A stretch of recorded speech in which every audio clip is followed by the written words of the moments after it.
No, you will not get publicly rejected on Zoom. This is one of the most common concerns that I've heard ever since the beginning, is that people are very uncomfortable with the idea of getting on the Zoom call and both being rejected or having to reject somebody else. So the process is designed to make rejection as painless as possible, and it does not happen on the Zoom call.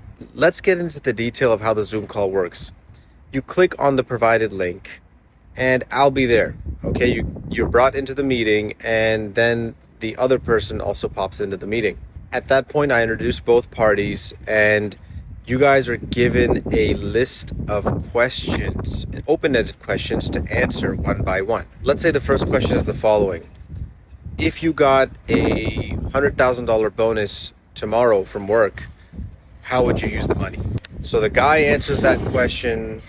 Then when he's done, the girl answers the question, and they ask any follow-up questions if they want to, and if not, then they move on to the next question. As the coordinator, I've shut my camera off and muted myself, and I'm going to come back in at 10 minutes to end the meeting. And this is what the feedback email is going to ask you guys. It's going to ask you to select one of three options: red light, yellow light, and green light. Red light means you can't ever even imagine possibly being with this person, meaning there's a glaring deal breaker for you already. And if you do give a red light, then obviously we're going to want to know what that deal breaker is so that the next match we can try to avoid that. Yellow light means you need more information.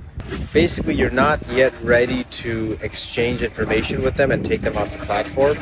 You would like to have another meeting, and we're going to coordinate that second meeting for you, which will be structured just like the first. And finally, the green light means that you felt a connection and you're ready to exchange information and take things off the platform.